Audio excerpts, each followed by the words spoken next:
Auf TV, Kemudi Dakwah, Kajian Islam.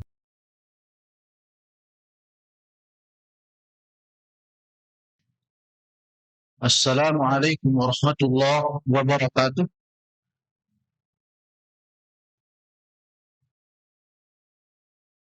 Alhamdulillah, alhamdulillahi rabbil alamin.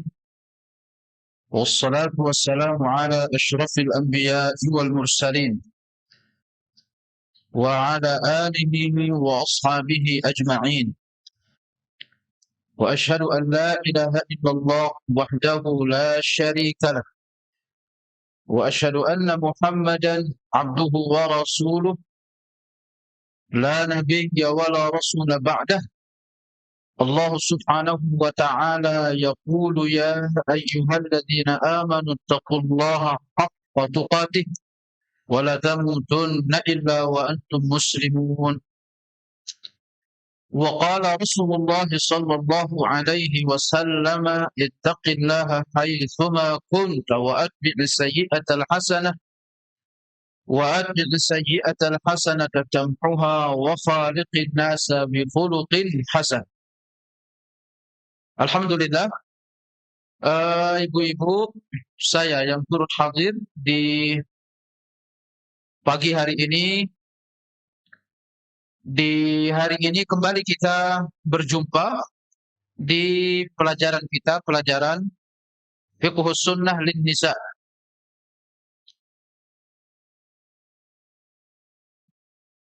Afwan, Pak. Kayaknya suaranya terlalu ini ya. Terlalu apa ya? Terlalu menggema ya, gimana ya? Ya, kita kembali bertemu ibu-ibu di pelajaran kita, pelajaran Fiqhus Sunnah lin Nisa.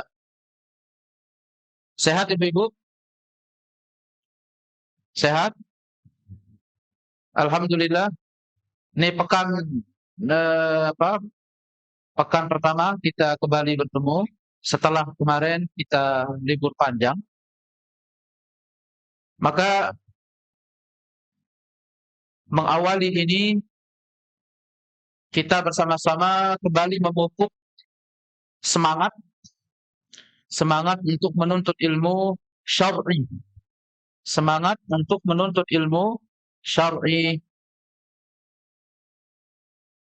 Setelah yang mengawali seluruhnya adalah bertakwa kepada Allah Subhanahu wa ta'ala. Di antara bentuk takwa meluangkan waktu untuk mempelajari agama Allah Subhanahu wa ta'ala. Rasuluna al-Habibul Mustafa sallallahu alaihi wasallam, beliau bersabda, ittaqillah, bertakwalah engkau kepada Allah. Ittaqillah, bertakwalah engkau kepada Allah. Haitsuma kunta, dimanapun kalian berada. Wa atbi' sayyi'atal hasanata tamhuha, dan ikutilah kejelekan-kejelekan itu dengan kebaikan-kebaikan, niscaya itu akan menghapusnya. Wa khaliqin nasa, dan pergaulilah manusia bi khuluqin hasan, dengan akhlak-akhlak yang baik. Di antara ketakwaan itu, ibu saya meluangkan waktu untuk mempelajari syariat Allah, mempelajari agama Allah. Sebagaimana disebutkan oleh Talq Ibnul Habib. Sebagaimana disebutkan oleh Talq Ibnul Habib. Apa kata beliau?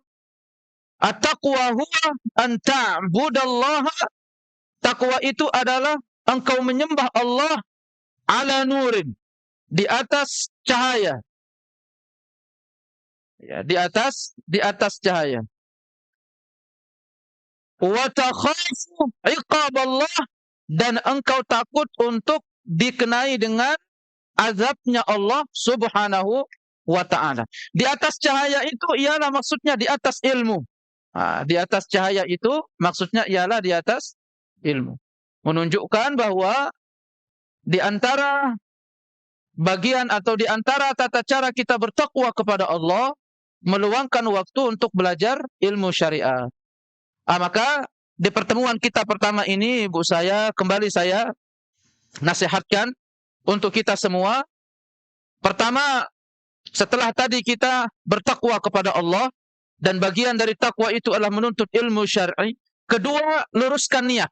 Ya, kedua, luruskan niat. Ya, belajar ke sini, kita bermujalasah di sini, bermudzakarah di sini, luruskan niat. Jangan ada niatan untuk misalkan sambil ngisi waktu luang atau kosong. Tidak berniat dengan niatan-niatan yang intinya ibadah ini rusak. Niat yang lurus, ikhlas karena Allah, menuntut ilmu syar'i, mengangkat kebodohan. Ini bentuk-bentuk ikhlas atau niat yang ikhlas. Ya, kemudian ketiga, semoga dari ini kita diberikan taufik oleh Allah untuk kita terus semangat, ya, istiqamah menuntut ilmu syar'i. Yang ikut baik dalam bentuk offline maupun yang online. Ya, karena memang kita lihat beberapa ibu-ibu kita mungkin menemukan kesulitannya kalau offline, karena mungkin ada anak, ada agak cukup riuh mungkin, agak cukup ramai mungkin, kesulitan dia di majelis, maka ya yang tidak bisa hadir mungkin bisa mengikuti secara online yang sudah disiapkan oleh tim dari masjid kita, Masjid Al-Ikhlas. Ya, itu bisa diikuti. Kalau misalkan nggak bisa hadir, sebisa mungkin bisa ikut online. Artinya kajian kita istilahnya ikhlas karena Allah agar tidak terputus dari materi-materi yang disampaikan. Materi-materi yang disampaikan. Kemudian sebelum kita masuk materi, kemarin ada pertanyaan masuk ibu saya kepada saya terkait dengan ikutnya anak-anak di majelis ilmu. Ikutnya anak-anak di majelis ilmu. Begini ibu saya, kalau kita menunggu kondisi kita itu perfect, dari segala sisinya perfect. Ya, kapan akan perfect? Dalam bentuk apa perfect sempurna itu? Apakah bangunannya sudah megah? Apakah bangunannya sudah tertutup? Dan apakah anak-anak sudah bisa dikendalikan? Kalau misalkan itu nggak bisa diwujudkan dalam waktu dekat, maka apakah dalam waktu itu juga kita tidak tidak datang atau tidak menghadiri? Apakah pengertian seperti itu? Maka kalau menurut hemat saya, terkait dengan hadirnya anak-anak di majelis ilmu, ya tinggal untuk kita itu untuk bisa berdamai dengan dunia anak. Berdamai dengan dunia anak. Artinya kalau masih dalam standar normal, anak itu main, selama bukan dalam bentuk melampaui batas ya. Misalkan naik ke pundak, mukul-mukul misalkan. Tapi kalau standar normal, banyak anak-anak main, mungkin lewat di hadapan. Menurut hemat saya itu tidak masalah. Itu tidak masalah. Ya. Tidak masalah. Bahkan ibu saya ya, bukan di majelis ilmu saja. Bahkan ketika menghadiri salat jamaah misalkan di masjid. Ya. Menghadiri salat jamaah di masjid. Kalau di masjid di sini kayaknya cukup terkendali ya anak-anaknya. Berapa kali saya sholat, alhamdulillah anak-anak cukup terkendali. Kalau di masjid PPC 5, masya Allah itu anak-anaknya. Ya, imamnya itu imam di depan, ada juga anak-anaknya imam di belakang. Ngikutin suara imam. Alhamdulillahirabbil alamin. Anaknya di belakang juga ngimamin. Alhamdulillahirabbil alamin. Tapi kalau bagi saya itu berdamai dengan kondisi seperti itu. Karena saya lihat bahwa anak-anak itu kalaupun dengan niatan dia main ke masjid, tetapi saya lihat pada diri mereka itu adalah apa? Inilah mereka generasi ke depan. Inilah mereka yang akan mengisi nanti masjid-masjid ini. Kita harapkan orang tuanya. Bahkan mungkin kadang ada anak hadir, orang tuanya nggak hadir. Anaknya itu hadir setiap maghrib, hadir setiap isya. Orang tuanya, bapaknya nggak naik sholat ke masjid. Ya mungkin bahkan bapaknya itu mungkin suruh anaknya ke masjid, dia juga nggak naik ke masjid.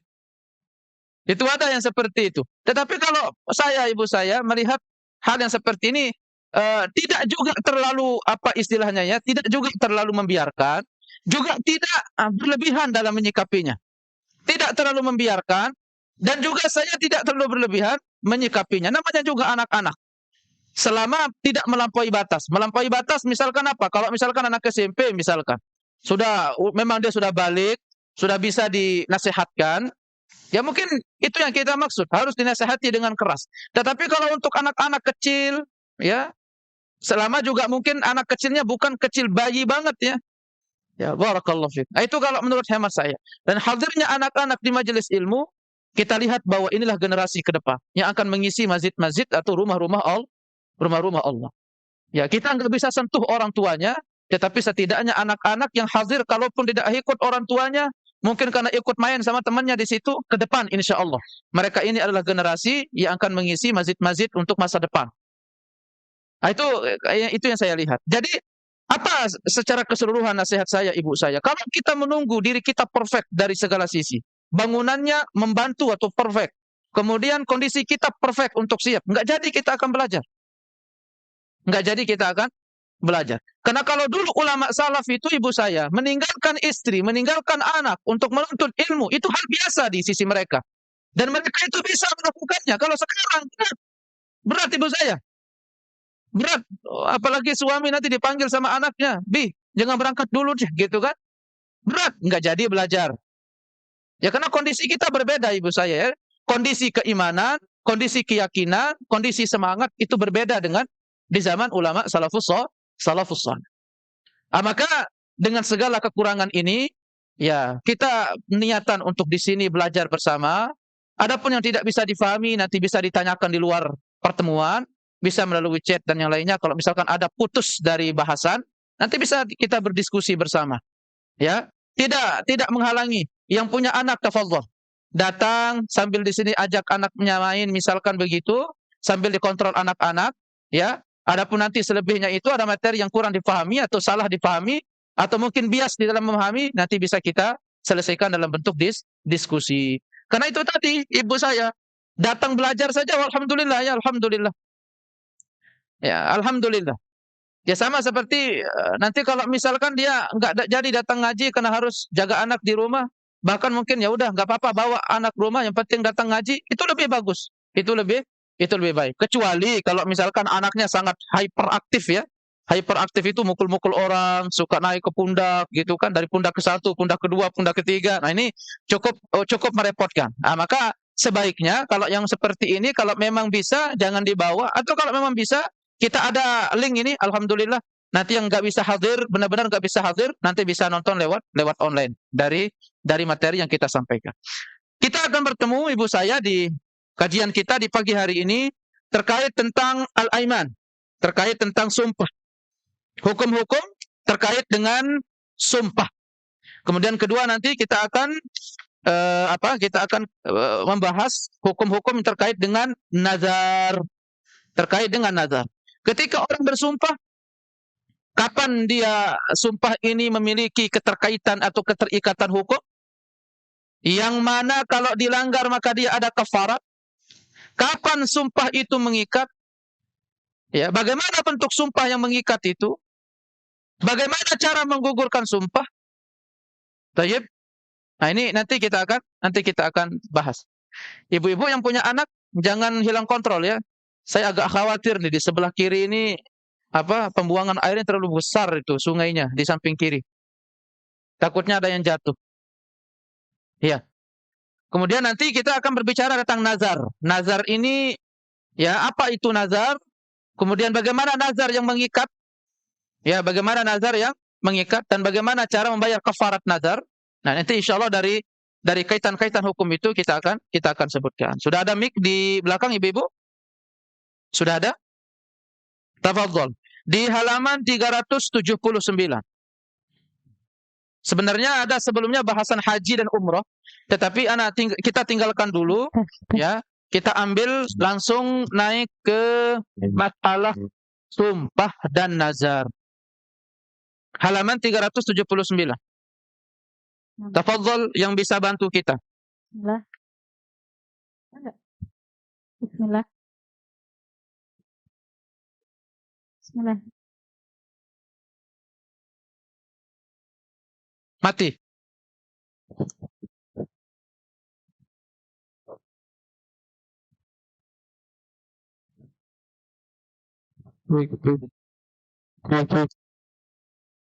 Ibu-ibu yang ada anak perempuan di kelas 4, 5 ke 6 atau 5 ke 6 SD boleh ikutkan ngaji di rumah. Itu hari Senin atau hari Jumat.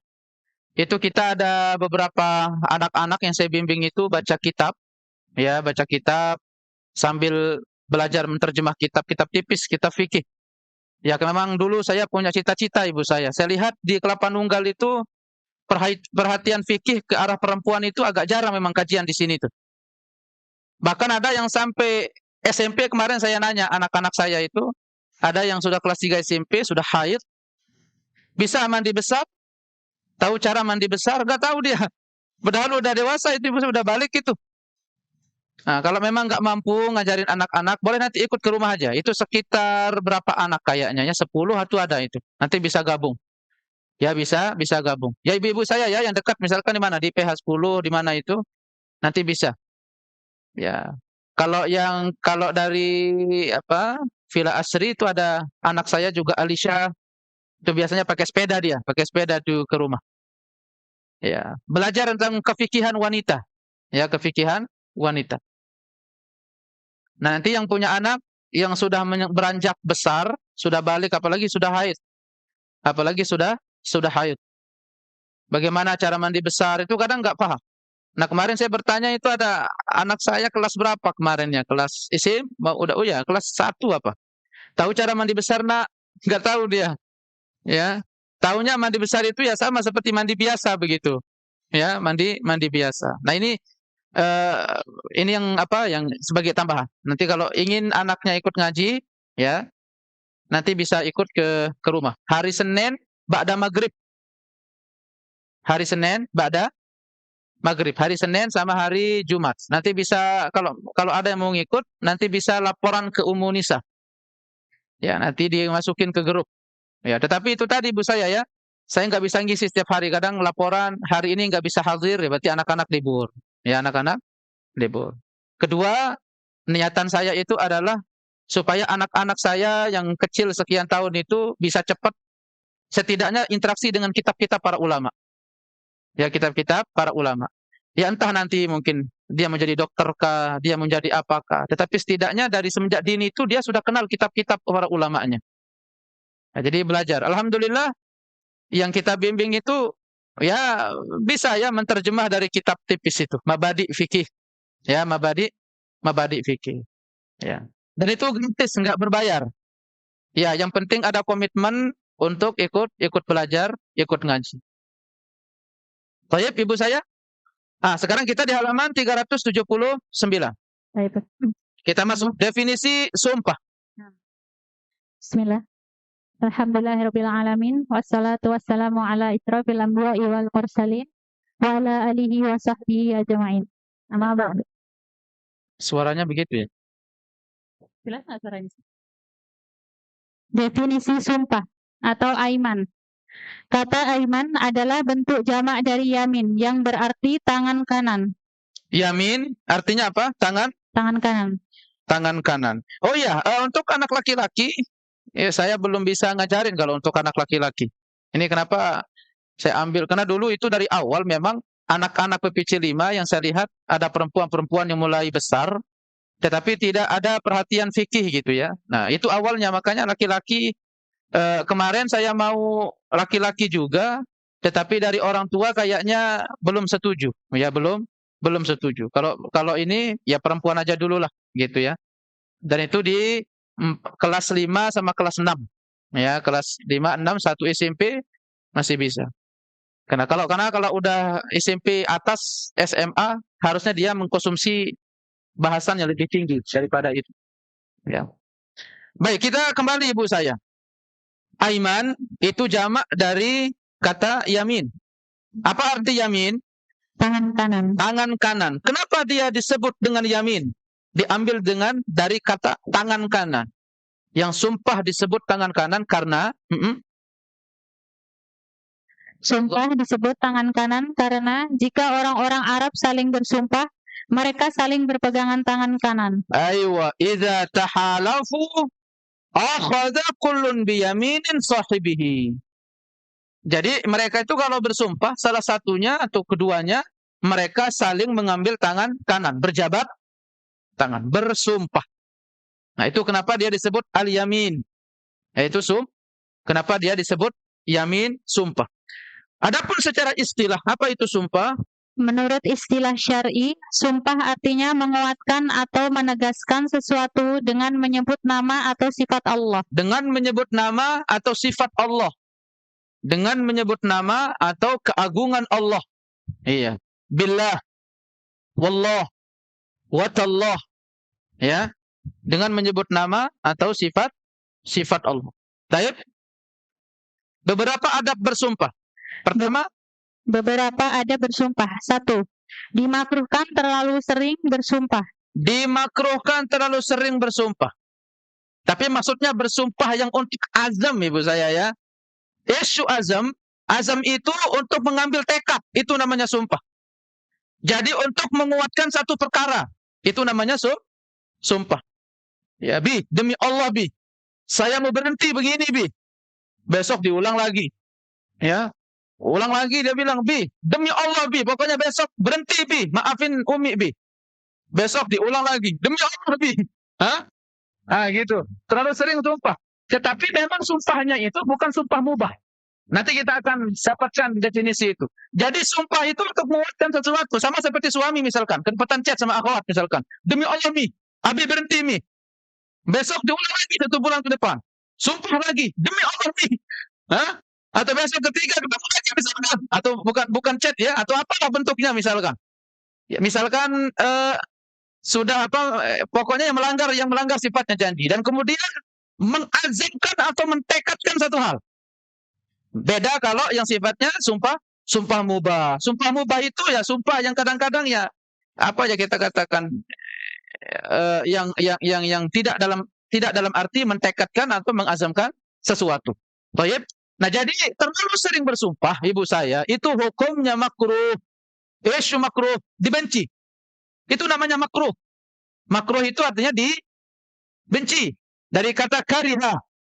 Ya, dari kata kariha yakrahu makruhan, itu dibenci. Itu secara arti bahasa. Ya. Adapun definisi istilah syar'i fikihnya, yang dilakukan itu tidak mendapatkan apa-apa, ditinggalkan mendapatkan pahala. Saya ulang. Apa itu makruh? Yang dilakukan itu tidak mendapatkan apa-apa, tidak mengapa, ditinggalkan mendapatkan pahala. Ya. Meninggalkan dapat pahala. Apa contoh makruh? Misalkan contoh makruh, makan bawang ketika sholat jamaah bagi laki-laki. Atau dia makan sesuatu yang berbau. Pete misalkan. Nah, habis makan pete, jengkol, naik sholat. Allahu Akbar, naik maghrib. Satu soft dengan siapa? Jemaah lain. Allah, pete gitu ya, suara nafasnya. Alhamdulillah, gitu ya. Itu sampai kecium baunya. Oh, pete gitu. Karena orang yang bau mulut itu bukan hanya mengganggu kiri kanannya, tetapi juga mengganggu malaikat. Mengganggu malaikat. Maka orang makan bawang, orang makan pete, orang makan itu bukan haram, tetapi ketika dibawa ke sholat jamaah maka hukumnya makruh. Ya, dibenci. Ya. Dilakukan tidak dapat apa-apa, tetapi ditinggalkan itu lebih baik, dapat pahala. Nah, itu sumpah. Ya, itu sumpah, terlalu sering bersumpah. Orang dahulu, tafadhol. Allah Ta'ala telah mencela orang yang terlalu sering bersumpah dengan firman-Nya. Wala tuti kulla hallafim mahin. Dan janganlah kamu ikuti setiap orang yang banyak bersumpah lagi hina. Al-Qalam ayat 10. Dan juga dengan firman-Nya, wahfazu aimanakum, dan jagalah sumpahmu. Al-Maidah ayat 89. Ya, karena kalau orang udah bersumpah, ibu saya, ya harus ditepati ya. Ya, harus ditepati. Kalau dia bohong, itu ada kafaratnya. Kalau dia nggak lakuin kafaratnya, dosa besar. Ya. Dosa besar. Orang-orang Arab dahulu memuji, tafadhol, Orang-orang Arab dahulu memuji orang yang jarang bersumpah. Hikmah dari perintah meminimalkan kebiasaan bersumpah adalah menghindari hilangnya arti sumpah. Iya, orang biasanya kalau terlalu sering bersumpah, ibu saya, itu kadang-kadang di hatinya itu akhirnya meremehkan sumpah akhirnya. Padahal sumpah itu belum konsekuensinya, ibu saya. Ya, akhirnya ketika dia mengatakan, wallah, demi Allah, saya berhenti begini. Besoknya, wallah, demi Allah. Jadi, efek sumpah itu akhirnya jadi kurang. Karena terlalu sering bersumpah. Akhirnya juga orang yang dia bersumpah, yang terkait dengannya, akhirnya apa? Orang juga kehilangan kepercayaan sama dia. Kemarin bersumpah. Orang juga akhirnya apa? Mersekutukan. Padahal yang dia sebut itu nama siapa? Nama siapa, ibu saya? Allah. Nama Allah. Akhirnya orang ketika dia terlalu sering bersumpah, sementara dia bohong, dia dusta, dilanggar lagi. Orang juga bilang, wah ini sumpahnya sumpah palsu. Padahal mungkin dalam waktu terkait mungkin benar-benar dia bersumpah hari itu. Tetapi karena memang terlalu sering bersumpah, bohong, disembunyikan, dusta dia, akhirnya orang apa? Akhirnya orang hilang respect akhirnya sama dia. Baik. Nah itu penting. Kenapa orang jangan terlalu sering bersumpah. 2. Langsung ke poin kedua, Ustaz. Oh ya, cukupkan. Kita langsung kedua. 2. Sumpah hanya dapat dilakukan dengan nama dan sifat Allah. Ayo. Diriwayatkan dari Ibnu Umar radhiyallahu anhuma bahwa Rasulullah shallallahu alaihi wasallam pernah dinasihati Umar bin Al-Khattab radhiyallahu anhu ketika ia bersumpah dengan menyebut nama ayahnya. Ketika ia berada di atas binatang tunggangannya, Rasulullah shallallahu alaihi wasallam bersabda, "Sesungguhnya Allah melarang kalian bersumpah dengan nama nenek moyang kalian. Barang siapa ingin bersumpah, hendaklah ia bersumpah dengan nama Allah atau hendaklah ia diam." Ala innallaha yanhaakum an tahlifu bi abaikum. Ketahuilah sesungguhnya Allah melarang kalian untuk bersumpah dengan nama nenek moyang kalian. Sumpah misalkan demi pocong atau apa? Hah? Ada nggak orang sumpah begitu ya? Demi pocong gitu ada? Oh, sumpah pocong ya, bukan demi pocong ya? Iya bukan. Ya, pokoknya demi misalkan siapa? Demi kakek, demi ibuku, misal begitu. Itu nggak boleh. Man kana halifan, siapa yang bersumpah, falyahlif billah, maka hendaknya dia bersumpah dengan Allah. Aw liyasmut, atau dia diam. Atau dia diam. Nah, jangan bersumpah pakai nama orang, ibu saya. Bersumpah itu tidak boleh kecuali dengan nama-nama dan sifat Allah Subhanahu wa ta'ala. Man halafa bi ghairillah faqad asyrak. Siapa yang bersumpah dengan nama selain Allah, maka dia telah berbuat syirik. Syirik besar, syirik kecil, ibu? Syirik besar. Syirik besar. Berarti dia keluar dari agama Islam begitu? Lah, syirik kecil ya. Ya. Jatuhnya syirik kecil. Ya, membatalkan yang terkait saja. Ya, tetapi secara keseluruhan dia tetap muslim. Jatuhnya syirik kecil. Ya, tidak mengeluarkan dia dari agama, tetapi membatalkan perkara yang terkait dengan itu. Baik. Ahsan. Kemudian apa tadi kita sampai mana? Rasulullah bersabda. 2 faedah dari hadis ini. Pertama, kecaman atas bersumpah dengan selain Allah. Hadis ini menyebutkan nenek moyang secara khusus, karena orang-orang Arab dahulu suka bersumpah dengan nama nenek moyang mereka. Ya sama, Indonesia juga masih sama. Demi Nyi Roro Kidul gitu. Oh. Atau demi ini, demi itu. Sesuatu yang sifatnya leluhur, yang diluhurkan, yang dihormati, yang diagungkan, dia bersumpah dengan itu, ya, masuk dalam kategori ini. B, barang siapa? Kedua, barang siapa bersumpah dengan sesuatu selain nama Allah, meskipun nama yang disebut pantas diagungkan dan tidak dalam pengertian ibadah seperti nabi, malaikat, ulama, orang tua, Ka'bah, dan lain-lain, tetap dianggap tidak sah dan tidak berlaku. Nah, dia tidak mengikat, ibu saya. Sumpah ini tidak tidak mengikat. Kalau misalkan dia mengatakan demi Nabi, nggak boleh. Pokoknya selain nama Allah. Demi Jibril, nggak boleh. Karena itu nama selain nama Allah. Apalagi lebih bawah dari itu. Apalagi yang lebih bawah dari itu. Nah, ini sumpahnya tidak mengikat. Kalau misalkan ada suami, bang, bersumpah bang, jangan diulangi lagi. Apa kata suaminya? Iya, saya bersumpah demi malaikat, gitu ya. Nah, berarti dia bohong berarti. Nah, dia tahu berarti. Berarti sudah dia jatuh ke syirik, dia juga bohong, dusta, ya. Ya, tayyib. Ya. Dan sumpah itu kalau kita pakai kalimat nama Allah itu dia berharokat kasrah ibu saya. Wallahi, wabillahi, watallahi, ya. Wallahu bukan sumpah. Wallahu bukan sumpah. Ya, makanya kalau ada suami sumpah wallah, tegasin dulu hi atau hu. Kalau dia misalkan, ya siapa tahu, karena begini ibu saya, karena ada istilah nanti tauriyah. Tahu arti tauriyah enggak?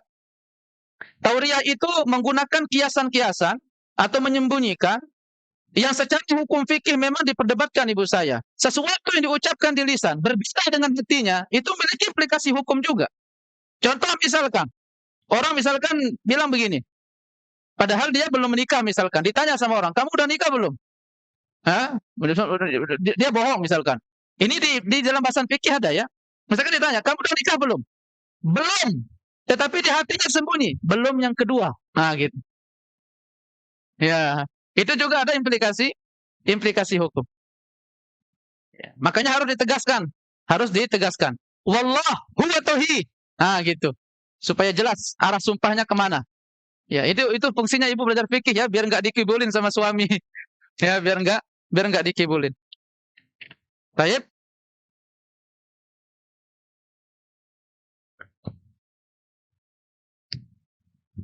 Tafadhol. Jadi tidak boleh kita bersumpah dengan nama-nama seperti nabi, malaikat, apapun itu, ulama, orang tua, Ka'bah, demi Ka'bah itu tidak boleh. Dan sumpah ini tidak mengikat. Dibolehkan bersumpah. Tafadhol. Dibolehkan bersumpah dengan menyebut salah satu sifat Allah.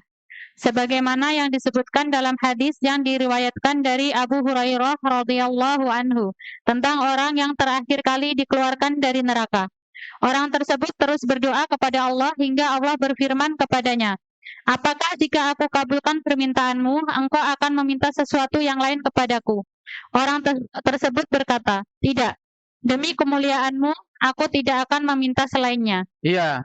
Dengan apa? Kalaupun dengan apa? Dengan salah satu sifat Allah. Seperti di dalam hadis dari Abu Hurairah radhiyallahu taala anhu tentang kisah seseorang yang terakhir keluar dari neraka. Fala yazidu yad'u, terus menerus dia berdoa kepada Allah. Fa yaqulu la'annaka in a'taituka an tas'alani ghayr. Kalau sekiranya aku memberikan permintaanmu, apakah engkau akan minta kepadaku juga yang selainnya? Kata Allah. Apa kata orang itu? La wa izzatika. Nah, dari kalimat izzah. Izzah itu sifat dan nama Allah Subhanahu wa taala. Ya Aziz. Aziz Aziz? Maha bijaksana. Ya. Wa izzatika, demi kebijaksanaanmu ya Allah. La as'aluka ghairah. Aku tidak akan minta selainnya. Nah, ini kata izzah pun itu juga masuk, boleh untuk dipakai untuk bersumpah. Nah, itu yang dimaksud dengan nama atau sifat Allah. Ya. Maka tafadhol. Orang tersebut bersumpah dengan menyebut kemuliaan Allah yang merupakan salah satu sifatnya. Nabi Ayyub juga pernah bersumpah dengan mengucapkan sifat Allah tersebut. Abu Hurairah radhiyallahu anhu meriwayatkan bahwa Nabi Shallallahu alaihi wasallam bersabda, Allah berfirman kepada Ayyub, wahai Ayyub, bukankah aku telah mencukupimu dengan anugerah yang kau rasakan saat ini? Ayyub menjawab, benar. Demi kemuliaanmu, tetapi tidak mungkin aku merasa cukup dengan berkahmu. Baik. Jadi, apa kata Nabi Ayyub alaihi salam? Bala wa izzatuka. Ya, wa izzatika. Ya, seperti itu. Wa an Ibnu Umar, dari Ibnu Umar, Diriwayatkan dari Ibnu Umar radhiyallahu anhuma, ia berkata, Rasulullah shallallahu alaihi wasallam biasa bersumpah dengan mengucapkan tidak demi Rabb yang membolak-balikan hati. Iya. Dalam sebuah riwayat yang sahih disebutkan bahwa Usaid bin Hudair pernah bersumpah dengan mengucapkan demi keabadian Allah, kami akan membunuhnya. Ketika ia mengucapkan sumpah itu, Nabi Shallallahu Alaihi Wasallam mendengarnya, tetapi beliau tidak menyalahkannya, karena keabadian merupakan salah satu sifat Allah Taala. Maka bersumpah dengannya dibolehkan. Demikian pula dengan Al-Quran, dibolehkan bersumpah dengannya karena ia merupakan kalamullah, dan kalam merupakan salah satu sifat Allah. Mayoritas ulama berpendapat demikian. Baik, mayoritas ulama boleh bersumpah dengan Al-Quran. Demi Al-Quran, gitu. Ya, karena Al-Quran itu adalah kalamnya Allah Subhanahu wa Ta'ala. Sesuatu yang tidak terpisah dari Allah. Sesuatu yang tidak terpisah dari Allah. Ya. Kalau yang meyakini Al-Quran makhluk, berarti nggak boleh. Sementara kita meyakini Al-Quran makhluk itu kalam Allah, boleh. Ya. Aywa. Itu adab-adab yang terkait dengan sumpah, ibu saya. Adab-adab yang terkait dengan sumpah. Kemudian ketiga, adabnya apa? 3. Bersumpah dengan menyebut nama selain Allah termasuk syirik. Ibnu Umar radhiyallahu anhuma menyatakan bahwa Nabi Shallallahu Alaihi Wasallam bersabda, barang siapa bersumpah dengan nama selain Allah, maka ia telah kafir atau musyrik. Ibnu Umar mengungkapkan hadis tersebut sebagai teguran terhadap orang yang mengucapkan tidak demi Ka'bah. Dengan demikian engkau tidak boleh bersumpah dengan menyebut Nabi, Ka'bah, kemuliaan, kenikmatan dan lain-lain karena hal itu terlarang. Buraidah radhiyallahu anhu meriwayatkan bahwa Rasulullah shallallahu alaihi wasallam bersabda, barang siapa yang bersumpah dengan amanah atau kepercayaan, maka ia bukan termasuk golongan kami. Keempat, jika tanpa sadar engkau terlanjur bersumpah dengan menyebut nama selain Allah, maka ucapkanlah la ilaha illallah. Iya, kalau misalkan terlanjur, ya demi ibu, misal begitu, langsung ingat begitu ya, ucapkan apa? La ilaha illallah. Itu etika, itu adab. Ketika zalla lisanu, ketika lisan itu meleset, ya dari pengucapan, maka cepat-cepat mengucapkan la ilaha illallah. Dari Abu Hurairah, beliau berkata Rasulullah sallallahu alaihi wasallam bersabda, aywa. Diriwayatkan dari Abu Hurairah radhiyallahu anhu bahwa Rasulullah sallallahu alaihi wasallam bersabda, apabila ada seorang di antara kalian bersumpah dan mengucapkan dalam sumpahnya demi Lata dan Uzza, maka hendaklah ia mengucapkan la ilaha illallah, tiada ilah yang berhak disembah kecuali Allah. Bahkan kalau di dalam riwayat lain, dia infasa yakni atau dia meludah ringan ke sebelah kiri, kemudian dia berta'awudz, kemudian jangan diulangi. Sama seperti orang mimpi buruk, ya. Dia menghadap ke arah kiri, kemudian dia meludah ringan, ya. 3 kali, kemudian dia berta'awudz, kemudian jangan diulangi. Yang kelima. 5. Apabila engkau bersumpah bahwa engkau memeluk agama selain Islam, walaupun engkau berdusta, maka statusmu seperti apa yang engkau ucapkan dalam sumpah itu. Sabit bin Ad-Dhahhak berkata, Rasulullah Shallallahu Alaihi Wasallam bersabda, barang siapa yang bersumpah dengan agama selain Islam, baik berdusta maupun sengaja, maka keadaan dirinya sesuai dengan sumpah yang diucapkannya itu. Gambarannya seperti berikut. Seseorang bersumpah bahwa dirinya adalah seorang Yahudi atau Nasrani, atau telah keluar dari agama Islam, baik untuk perbuatan yang telah dan akan dilakukan, sengaja ataupun tidak sengaja, maka sumpahnya tetap haram. Pernyataan sumpahnya tidak dianggap sumpah yang sah dan tidak juga mengharuskan kafarat. Artinya dia sumpahnya tidak sah. Sumpahnya tidak sah. Dan itu dirinya, kata Rasulullah, sesuai dengan sumpah yang diucapkannya itu. Nah, jangan main-main makanya ya. Misalkan, demi Allah, saya Yahudi gitu. Saya Nasrani misal begitu ya. Ya. Nah, jika dengan sumpah, Jika dengan sumpah seseorang berniat memaksakan dirinya untuk tidak melakukan apa yang ia sumpahkan atau untuk meyakinkan orang lain tentang sebuah kebenaran, maka ia tidak menjadi kafir. maka dia tidak menjadi kafir. Nah, ini menyembunyikan di hatinya. Berbeda dengan di hatinya.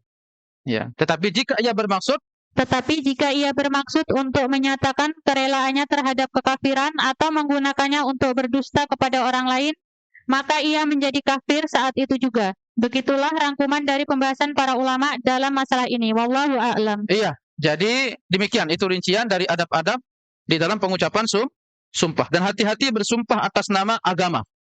Ya, saya bersumpah demi Allah, saya orang Yahudi atau Nasrani, misal begitu. Baik yang akan dan tidak. Baik yang akan dan telah, begitu ya. Ya, artinya dia ikrar di dalam hatinya akan keluar dari agama Islam, baik akan maupun telah. Ya, maka itu sesuai dengan kondisi sumpahnya, dan sumpah itu tidak apa istilahnya saya katakan dia bukan menjadi hukum yang sah untuk dikatakan sumpah. Baik.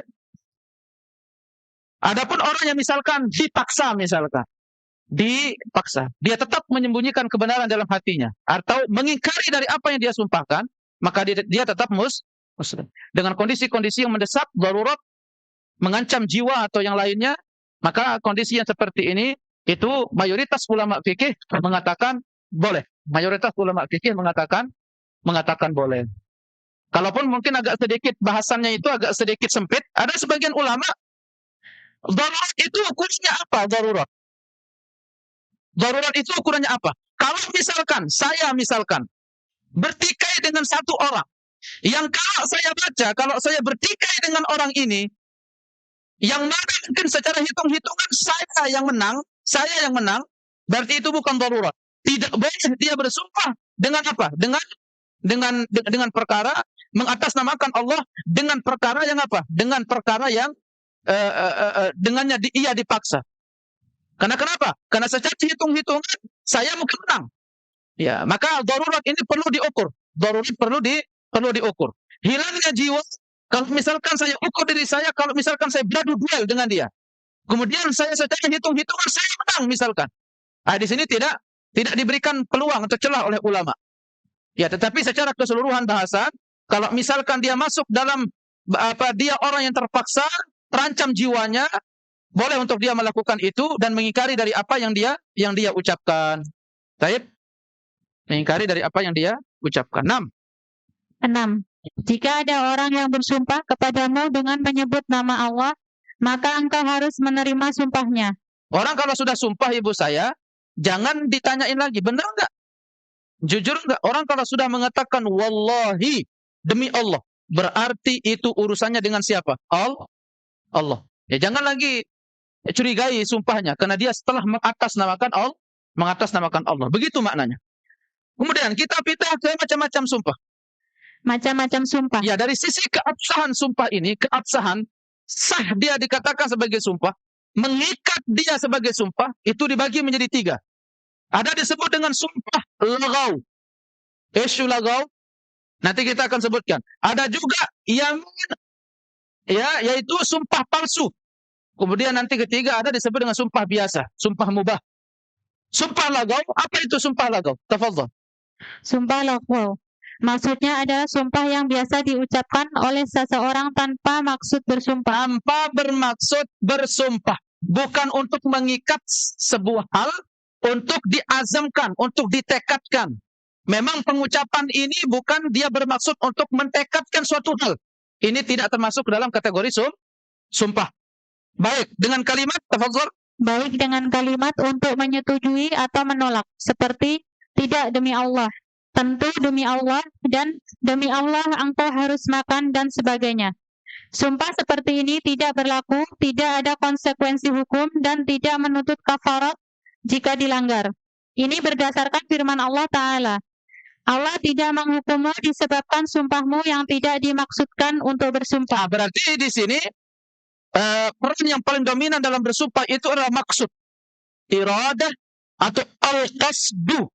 yaitu tujuan. Peran yang paling berperan dalam masalah sumpah ini adalah maksud. Kalau misalkan wallahi wabillah, dalam artian bahwa dia tidak sedang mengikat atau tidak maksud untuk mengikat suatu perkara, maka dia bukan sumpah. Kalau misalkan dilanggar, berarti dia tidak harus membayar kafarat. Ya. Baik. Tafadhol. Tetapi Allah menghukummu disebabkan sumpahmu yang disengaja untuk bersumpah oleh hatimu. Baik. Aisyah berkata. Aisyah radhiyallahu anha berkata, ayat ini berbicara tentang pernyataan yang biasa diucapkan seperti tidak demi Allah dan tentu demi Allah. Aisyah radhiyallahu anha juga berkata, sumpah laghu yang tidak disengaja biasanya diucapkan seseorang ketika bercanda, berdebat, bertengkar, serta ucapan yang tidak mengandung maksud yang sebenarnya di dalam hati. Ya, kedua disebut dia sumpah lagau, ada faktor eksternal yang mempengaruhinya, misalkan marah, ya, atau misalkan nanti berdebat atau canda, misalkan begitu. Wallah sambil ketawa, misalkan begitu ya. Ya, artinya di dalam dari hatinya itu dia tidak memaksudkan untuk mengikat atau untuk mentekadkan atau untuk mengazamkan. Baik, maka ini maka sumpah seperti ini tidak memiliki implikasi. Tidak memiliki implikasi. Baik, dua pendapat tentang sumpah. Poin kedua, Ustaz. Ya, tafadhol, lanjut. 2. Sumpah palsu atau yamin ghamus. Sumpah ini termasuk dosa besar. Sumpah palsu adalah sumpah dusta tentang suatu perkara yang telah terjadi dengan tujuan untuk merampas hak orang lain. Ada juga sumpah lagau yang pertama, maaf. Ada juga sumpah lagau itu dimasukkan oleh ulama fikih itu apa? Sumpah yang mengucapkan sesuatu yang tidak diyakini oleh hatinya. Dia bersumpah atas sesuatu yang tidak diyakini oleh hatinya. Ini juga disebut dengan sumpah lagau. Jadi dia tidak memiliki implikasi, tidak perlu untuk membayar kafar. Seperti tadi orang dipaksa misalkan demikian, akhirnya terancam jiwanya. Setelah hitung-hitung terancam jiwanya, khawatir, takut, terancam jiwa atau harta dan yang lainnya. Maka sumpah yang dia ucapkan yang dia ingkari oleh hatinya, maka itu tidak memiliki implikasi hukum, dan kalaupun dilanggar, maka itu tidak harus membayar kafarah. Kedua, sumpah palsu. Sumpah ini termasuk dosa besar. Kabair. Sumpah palsu adalah Sumpah ini termasuk dosa besar. Sumpah palsu adalah sumpah dusta tentang sesuatu perkara yang telah terjadi dengan tujuan untuk merampas hak orang lain. Sumpah ini disebut juga dengan yaminuz zur, sumpah palsu, atau yaminul fajirah, sumpah keji. Nabi Shallallahu Alaihi Wasallam bersabda, termasuk dosa-dosa besar adalah menyekutukan Allah atau syirik, durhaka kepada kedua orang tua, dan sumpah palsu. Ya, dia bersumpah untuk mengklaim hak. Demi Allah, antum itu punya hutang sama ana. Karena orang yang sudah bersumpah, padahal juga dia yakin, padahal nggak punya hutang, tiba-tiba dia mengatakan, demi Allah, antum itu punya hutang sama ana. Padahal dia sudah bayar misalkan. Antum belum bayar, demi Allah. Hanya untuk mengklaim hak orang lain. Mengklaim hak orang. Ini dosa besar, hubungannya dengan Allah, dituntut di hari kiamat. Nah, maka hati-hati. Hati-hati. Lanjut, barang siapa yang bersumpah palsu.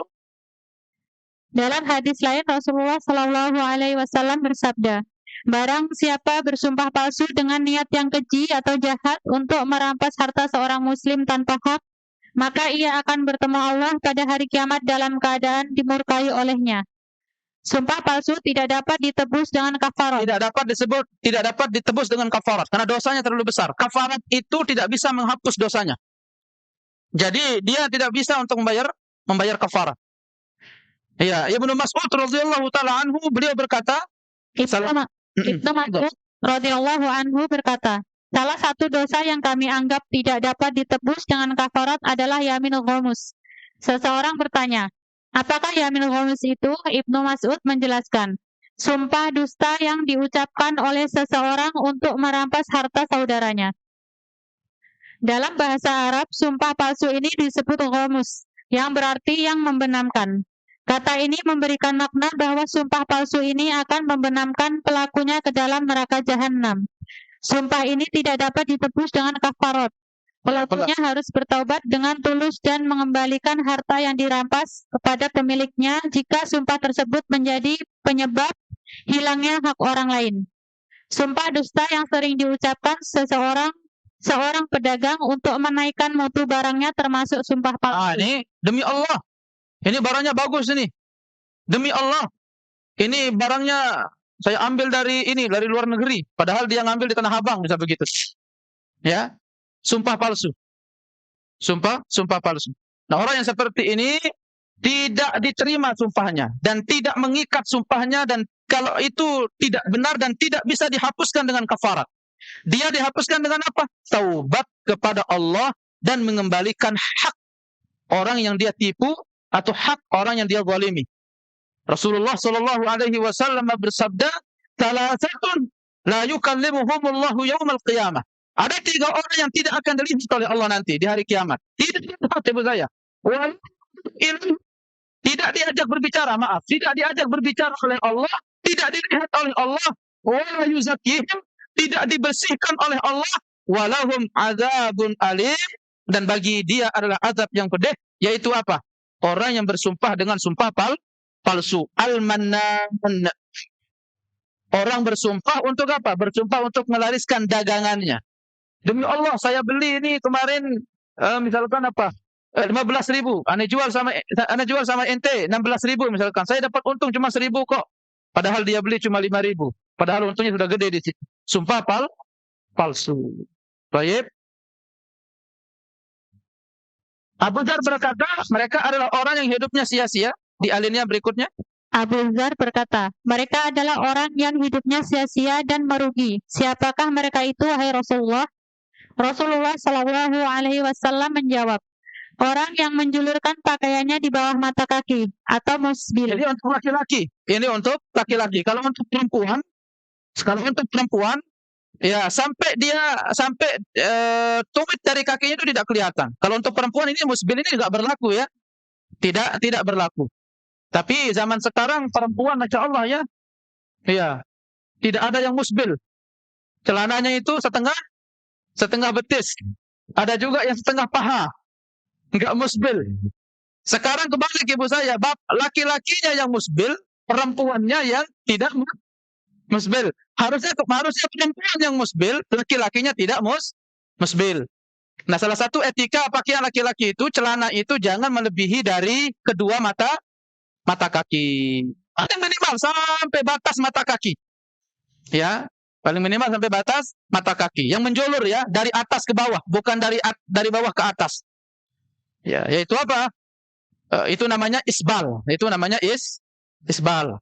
Nah, makanya kalau pakaian Nabi Muhammad sampai mana ujung kain Nabi Muhammad sampai mana? Ujung kain Nabi Muhammad sampai mana? Kalau beliau pakai celana, kalau beliau pakai sarung, pakai kain, beliau sampai mana? Sampai mana? Betis bawah. Setengah betis. Nah, ini kebalik sekarang, perempuannya yang setengah betis. Pakaian laki-laki itu, celananya itu adalah tidak sampai menyentuh tanah gitu ya. Nah, sebagian saya lihat tuh bangga ya, masya Allah. Kalau pakai sarung itu sampai kedua kakinya itu ketutup sama ujung sarungnya. Jadi kayak perempuan kelihatannya. Ya, enggak laki-laki. Kalau laki-laki itu celananya tuh diangkat, elegan gitu kalau laki-laki itu. Ya, begitu. Nah, itu namanya apa? Itu namanya musbil. Wal mannan. Apa mannan? Orang yang selalu mengungkit-ungkit perbuatan baiknya. Ya, al-mannan itu mengungkit-ungkit perbuatan baiknya. Ini juga terkena dengan ancaman apa? Tidak dilihat oleh Allah, tidak diajak berbicara oleh Allah, dan tidak dibersihkan oleh Allah. Ini hati-hati nih perempuan, ibu-ibu saya. Suka mengungkit-ungkit kebaikan. Padahal saya sudah begini, padahal sudah sebegini, kamu masih aja begini. Itu hati-hati ya. Ya. Jangan suka mengungkit-ungkit kebaikan yang sudah kita berikan ke orang lain. Dan orang yang menaikkan mutu barangnya dengan sumpah palsu. Aywa al-munafiqu sil'atahu bil halifil kadhib. Yang ketiga sumpah biasa. Sumpah biasa. Dan ini yang sah. Ini yang sah. Kalau tadi sumpah yang logoi tidak sah sebagai sumpah, tidak mengikat. Sumpah palsu juga tidak sah. Dia harus bertaubat kepada Allah. Nah, ini yang sumpahnya yang sah. Sumpah ini, tafadhol. Sumpah seperti ini diucapkan dengan menyebut nama Allah, salah satu nama atau sifatnya untuk melakukan sesuatu pada masa yang akan datang dengan sengaja, tidak terpaksa dan disertai keinginan yang kuat untuk melakukannya. Sumpah ini wajib dipenuhi, artinya objek sumpah tersebut harus dikerjakan. Jika tidak, maka engkau telah membatalkan sumpah dan wajib membayar kafarat, sesuai ketentuan-ketentuan yang akan kami jelaskan pada pembahasan berikutnya. Ya, jadi ada faedah, ibu saya, kalau misalkan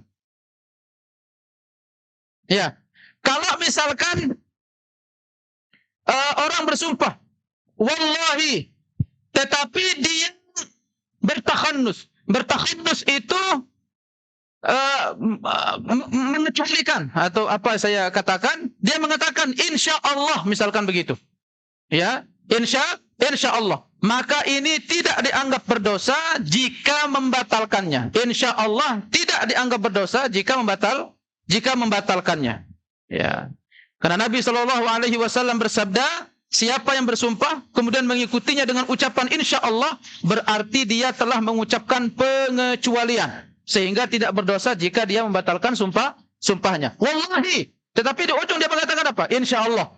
Nah, ini namanya pengecualian. Maka sumpah yang seperti ini tidak mengapa untuk dilanggar. Artinya, maksudnya tidak memberikan, tidak harus membayar kafarat.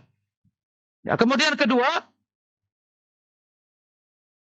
yang kedua, coba dibaca, apabila engkau bersumpah. Mana?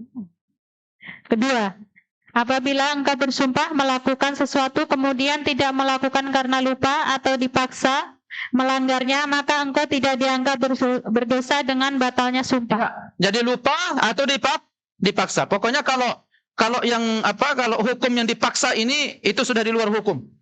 Ya, misalkan dia lupa, ya, maka kapan dia ingat dia harus bayar. Dia lupa, kapan dia ingat dia harus bayar. Kemudian kedua,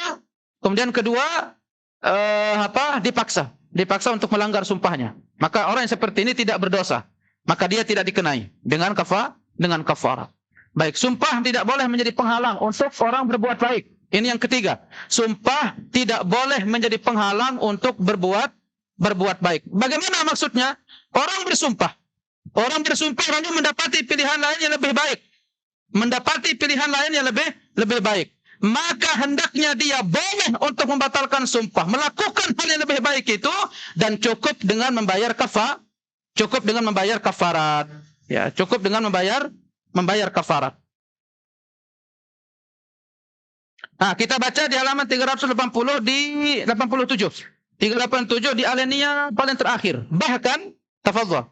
Bahkan seseorang wajib melanggar sumpahnya dan membayar kafarat jika sumpahnya itu berhubungan dengan istrinya dan membahayakan rumah tangganya. Abu Hurairah radhiyallahu anhu meriwayatkan bahwa Rasulullah SAW bersabda, "Demi Allah, jika seseorang di antara kalian bersikeras memenuhi sumpahnya dengan membahayakan keluarganya, sungguh ia telah berbuat dosa yang lebih besar daripada jika ia membayar kafarat sebagaimana yang diwajibkan oleh Allah atasnya." Iya, jadi sumpahnya berbenturan dengan perkara yang wajib, yang harusnya lebih dia jaga. Maka boleh dia batalkan sumpahnya dan cukup membayar kafarat. Cukup dia membayar kafarat. Ya, cukup dia membayar kafarat. Baik. Kemudian kita pindah ke kafarat atau denda sumpah 389. Apa kafarat atau denda sumpah? Tafadhol. Sebagaimana yang kafarat atau denda sumpah. Sebagaimana yang engkau ketahui bahwa jika engkau bersumpah, misalnya untuk tidak melakukan satu perbuatan di masa yang akan datang, kemudian engkau ternyata melakukannya, maka engkau telah melanggar sumpah, berdosa dan wajib membayar kafarat. Kafarat bisa dibayar dengan salah satu dari apa yang tertera berikut ini. Ya, misalkan dia mengatakan, demi Allah, Papa akan berhenti untuk merokok. Misal gitu ya. Dia bersumpah. Dia mengikat rokoknya dengan sumpah bahwa dia akan berhenti merokok. Tapi ternyata 1 tahun kemudian merokok dia. Karena dia disertai dengan sumpah dan dia langgar sumpahnya, maka dia wajib untuk membayar kafarat. Dia wajib untuk membayar kafarat. Ya.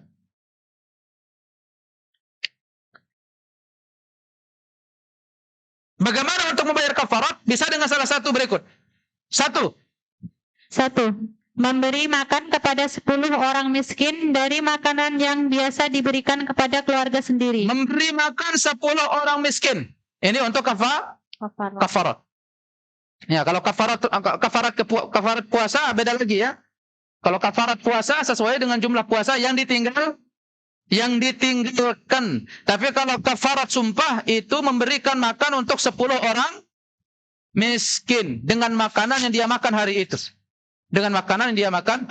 Kedua, kalau dia tidak memiliki makanan, maka dia memberikan pakaian yang dia pakai atau layak pakai kepada 10 orang miskin. Itu kedua. Memberi pakaian kepada 10 orang miskin. Ketiga, memerdekakan hamba sahaya. Tapi masalahnya kan perbudakan nggak ada sekarang. Berarti yang berfungsi ini adalah 1, 2, dan 1 dan 2. Iya. Nanti kalau misalkan ada perbudakan berfungsi 1, 2, dan 3. Dan pilihan ini tidak bisa dipilih berdasarkan kemampuan ibu saya.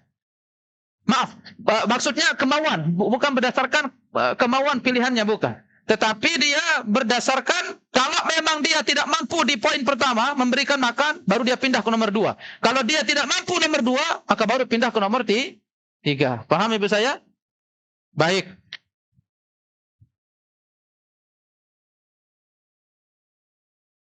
Beberapa faedah, tafadhol. Beberapa faedah. 1. Jika engkau berkata, makanan ini haram bagiku atau kuharamkan diriku masuk ke rumah fulan dan semisalnya, maka perbuatan-perbuatan ini tidak menjadi haram untukmu. Tetapi engkau harus membayar kafarat jika melakukannya. Allah Ta'ala berfirman, "Hai Nabi, mengapa kamu mengharamkan apa yang dihalalkan Allah bagimu? Kamu ingin menyenangkan hati istri-istrimu, dan Allah Maha Pengampun lagi Maha Penyayang.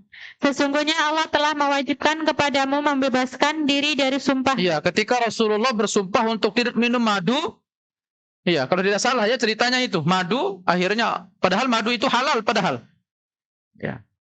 Baik, cukup dengan membayar kafarat. Kedua, jika engkau bersumpah beberapa kali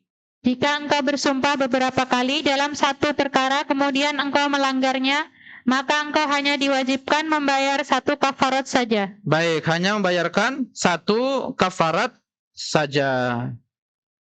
Baik, orang yang diwajibkan untuk membayar kafarat ini, dia harus memenuhi syarat-syarat berikut. Pertama, orang yang bersumpah itu tergolong mukallaf, dewasa. Kedua, tidak terpaksa.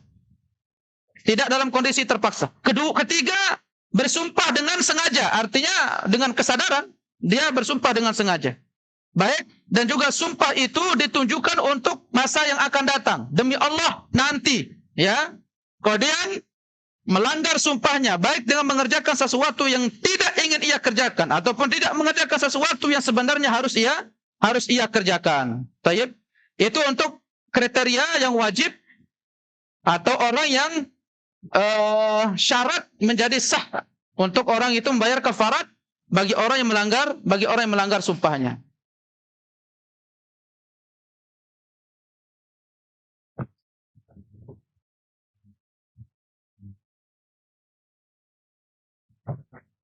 Yang poin kelima, boleh dibaca, memberi makanan.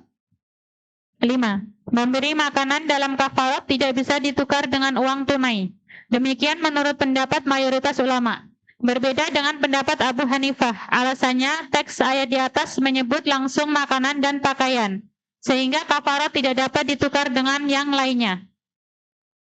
6. Apakah boleh memberi makanan kepada sebagian dari 10 orang miskin dan sisanya ditunaikan dalam bentuk memberi pakaian?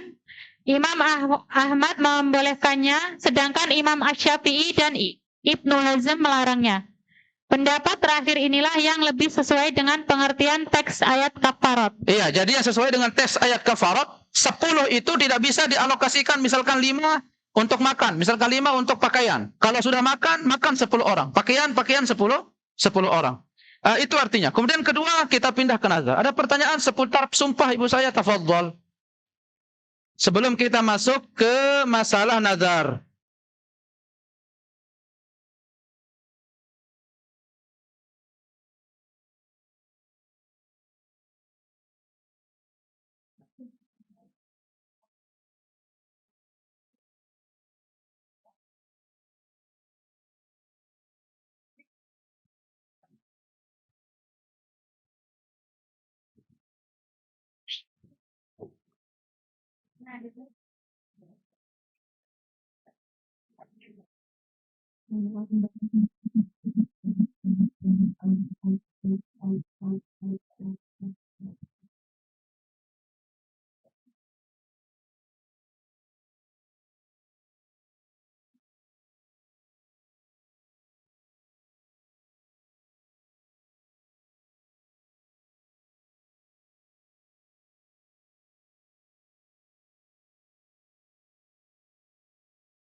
Baik, adapun secara ringkas, nazar itu ibu saya adalah membebankan kewajiban kepada diri sendiri.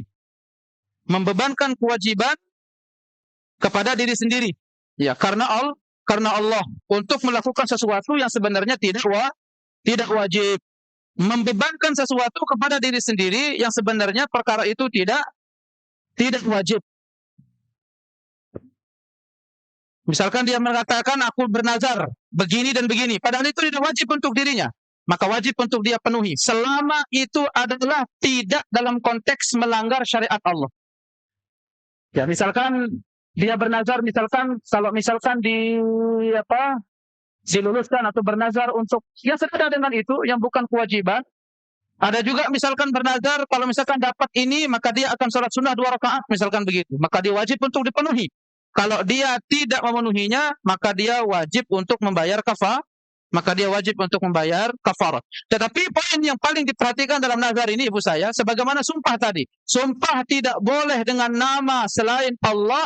Nazar juga tidak boleh diberikan kepada selain Allah. Maka siapa yang memberikan nazar kepada selain Allah, asyraka, maka dia telah berbuat syirik. Ya. Bahkan kufur.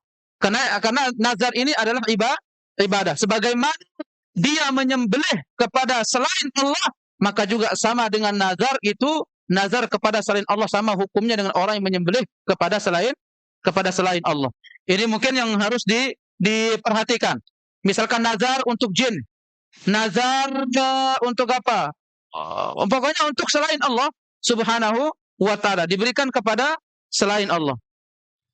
Misalkan kalau anak saya sembuh, misalkan saya bernazar untuk menyembelihkan kambing untuk wali Badawi, misal begitu. Ini syirik, kufur.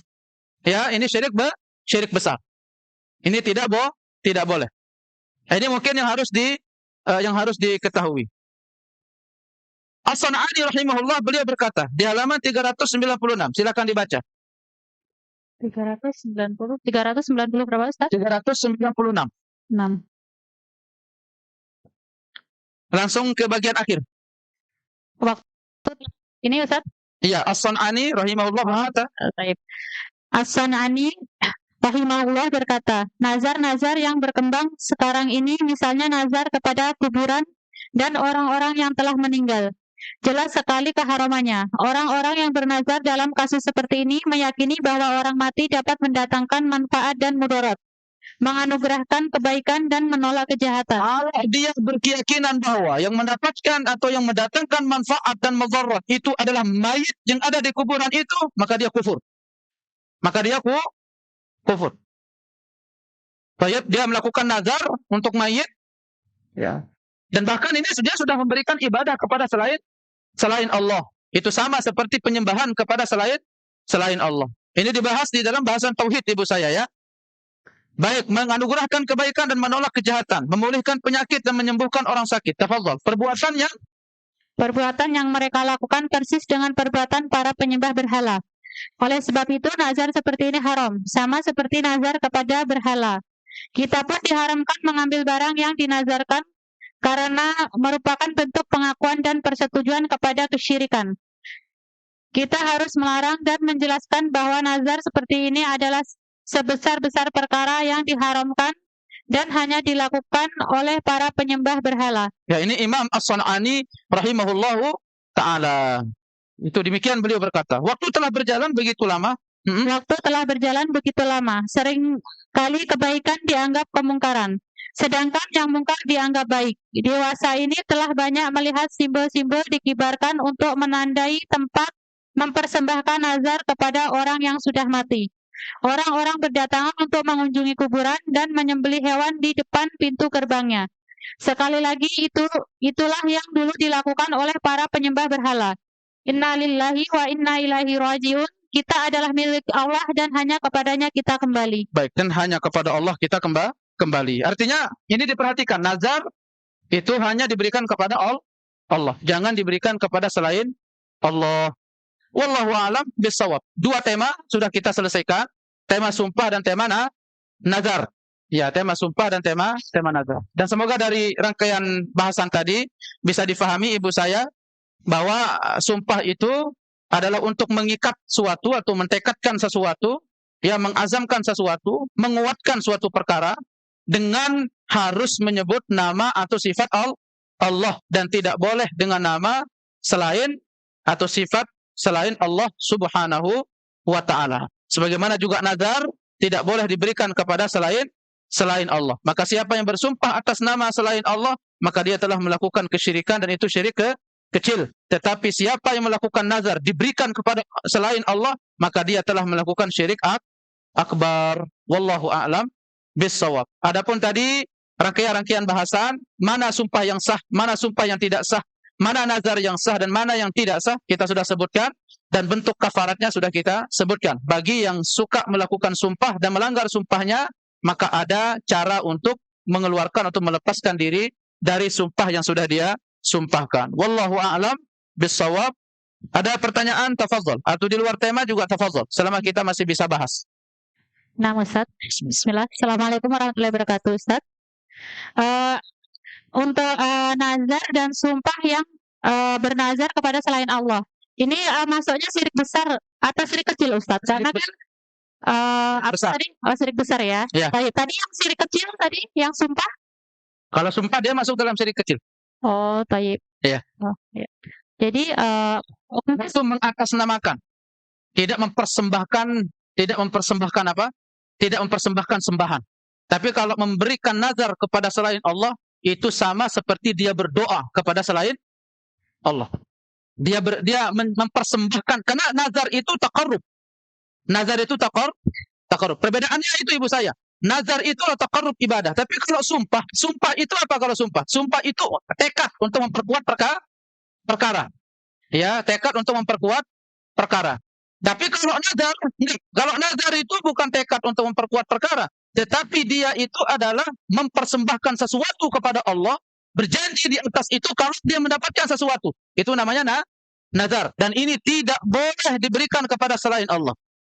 Sebagaimana dia bernazar kepada selain Allah, maka juga sama sebagaimana dia menyembah kepada selain Allah Subhanahu wa ta'ala. Tayyib. Dan ini masuk dalam kategori syirik akbar. Besar. Jadi kalau bernazar kepada selain Allah itu syirik besar, sedangkan kalau bersumpah pada selain Allah itu masuk syirik kecil. Iya. Ustaz ya. Iya. Baik Ustaz, syukran barakallahu. Oh iya. Ada lagi? Ada satu ini Ustaz, ada pertanyaan masuk sebentar. Afan Ustaz mau bertanya, boleh tidak kalau kita beli oh ini di luar tema, tidak apa-apa Ustaz? Iya, boleh, tafadhol. Kalau saya bisa. Boleh enggak kalau kita beli emas secara online? Kalau tidak boleh, kalau kita titip beli sama saudara kita memberinya uang saudara kita yang membeli emas secara tatap muka. Terus kedua itu pertanyaannya seperti itu Ustaz. Mungkin maksudnya boleh atau tidak ya Ustaz ya? Tidak boleh ya beli emas secara online itu tidak boleh. Nah, Karena emas itu disyaratkan dua hal, yaitu kontan dan langsung. Kontan dan langsung. Tatap muka ya dan langsung. Nah, ini tanyanya kalau titip beli sama saudara. Jadi Kalau titip boleh. Itu masuk dalam bab Titip. wakalah. Oh, boleh. Dia titip sama adik, sama kakak belikan emas, ya. Kemudian nanti misalkan dikasih upah misalkan biaya uang jalan, boleh, ya. Wallahu a'lam Nah, ya. bishawab. Ini pertanyaan yang kedua, Ustaz. Ya. Hukum menabung emas di BSI atau Bank Syariah Indonesia. Hukum menabung emas di BSI lewat aplikasi mobile banking. Boleh atau tidak? wallahu a'lam. Nanti kita bahas. Ada lagi? Sudah, Ustaz.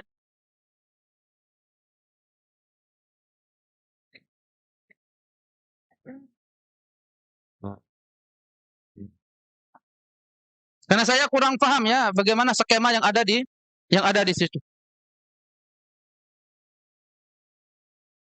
Insyaallah nanti kita bahas.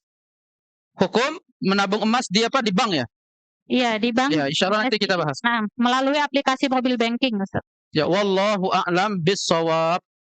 Saya tidak tahu, nanti kita bahas.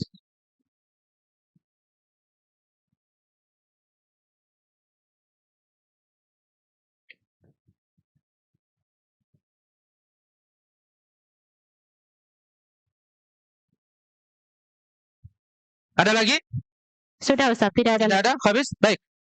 Sampai di sini ibu saya yang hadir, semoga kita diberikan kesehatan, diberikan al-afiat. Insyaallah kita bertemu lagi di pelajaran berikutnya. Nanti kita akan bertemu di Di pelajaran selanjutnya kita akan bertemu di tema tentang makanan, ya, tentang makanan, minuman dan bejana, ya, atau perabot-perabot rumah tangga. Nanti hukum-hukum terkait dengan itu, hukum-hukum fikih yang terkait dengan itu, ya, insyaallah kita akan bahas di pertemuan berikutnya. Nah, yang hadir semoga terus diberikan kesehatan, terus diberikan keluangan waktu, diberikan kelapangan rezeki. Dari itu kita berharap semoga Allah Subhanahu wa taala semakin dan terus memberikan taufik kepada kita di atas ketaatan, di atas kebaikan, senantiasa mendekatkan diri kepadanya, dan kita bisa kembali berjumpa di pertemuan kita berikutnya. Wallahu waliyun dzalika wal qadiru alaih. Kita tutup dengan sama-sama membaca doa kafaratul majlis.